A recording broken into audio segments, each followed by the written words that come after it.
بسم اللہ الرحمن الرحیم نحمدہ ونصلی علی رسولہ الکریم اما بعد۔ عام دوست یہ مسئلہ پوچھتے ہیں کہ روزے کی حالت میں مجھے قے آ گئی تو کیا قے کے آ جانے سے میرا روزہ ٹوٹ گیا یا میرا روزہ ابھی بھی باقی ہے؟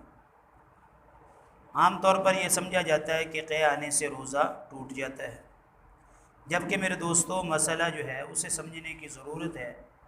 اس قے کے مسئلے میں تھوڑی سی تفصیل ہے، اس کو آپ اپنے ذہن میں رکھیں۔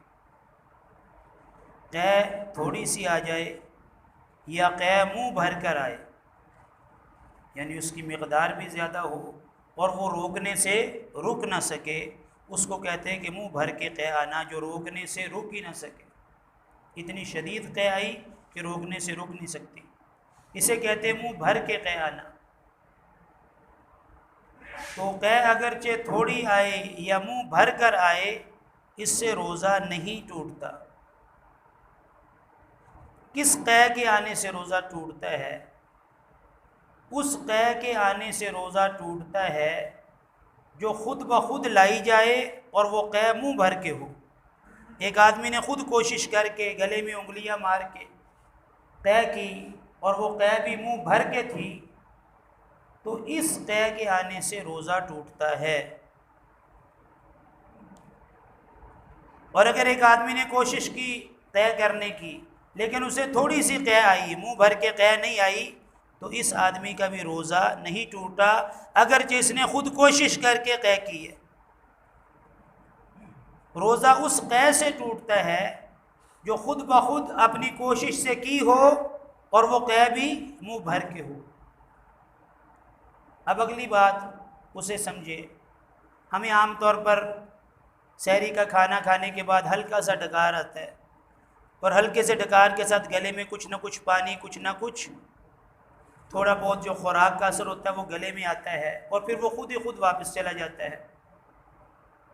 یہ جو خود بخود تھوڑی سی قے ہوئی، تھوڑا سا ڈکار کے آنے سے تھوڑا سا خارج ہوا اور گلے تک آیا، پھر وہاں سے خود بخود ہی واپس چلا گیا، یا تھوڑا سا گلے سے تجاوز کر کے اندر والے حصے میں آ گیا، لیکن ہمارے لوٹانے سے نہیں، خود بخود واپس بھی لوٹ گیا،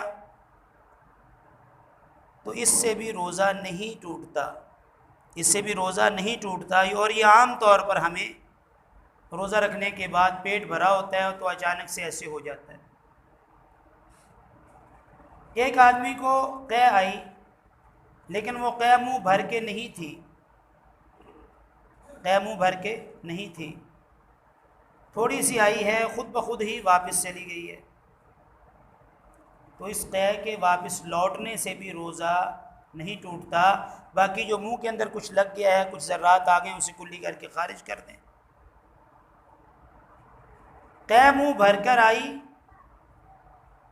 اور منہ بھر کر قے آنے کے بعد ایک چنے کے برابر خوراک پھر واپس چلی گئی، ایک چنے کے برابر پھر وہ جو قے آئی تھی وہ واپس چلی گئی، اور قے کون سی تھی؟ منہ بھر کر، تو اس سے روزہ ٹوٹ جائے گا، قضا لازم آئے گی، کفارہ لازم نہیں آئے گا۔ اسی طریقے سے ایک آدمی کو قے آئی اور مسئلے کا پتہ نہیں تھا، اس نے یہ سمجھا بھی قے آنے سے تو روزہ ٹوٹ جاتا ہے، تو اس نے قے آنے کے بعد کھانا پینا شروع کر دیا، تو اس آدمی کا روزہ تو ٹوٹ جائے گا، قضا لازم آئے گی، کفارہ لازم نہیں آئے گا۔ تو یہ اس کے اندر چھوٹی چھوٹی جزیات تھیں جو میں نے آپ حضرات کے سامنے بیان کی ہیں۔ اب دوبارہ سے خلاصہ سن لیں، اس کو اپنے ذہن میں بٹھا لیں کہ قے جو خود بخود ہی آ جاتی ہے ہمارے اختیار کے بغیر، چاہے وہ تھوڑی ہو چاہے وہ زیادہ ہو، اس سے روزہ نہیں ٹوٹتا۔ اور جو خود قے لائے ہیں اپنے ارادے سے، تو اس میں بھی اس قے سے روزہ ٹوٹے گا جو منہ بھر کر ہو، اور جو تھوڑی آئے اس سے روزہ نہیں ٹوٹے گا۔ اور منہ بھر کے قے آئے اور ایک چنے کے دانے کے برابر واپس لوٹ جائے تو اس سے روزہ ٹوٹ جائے گا۔ تھوڑی سی قے آئی تھی، خود بخود واپس چلی گئی، اس سے روزہ نہیں ٹوٹے گا۔ اور پانچواں مسئلہ کیا بیان ہوا کہ قے آ گئی، اس نے سمجھا روزہ ٹوٹ گیا اور اس نے کچھ کھا پی لیا، اس صورت میں بھی چونکہ لا علمی سے ایسے ہوا، اس آدمی کے ذمے قضا لازم آئے گی، کفارہ لازم نہیں آئے گا۔ تو یہ قے کے متعلق تھوڑی سی تفصیل تھی جو میں نے آپ حضرات کے سامنے بیان کی۔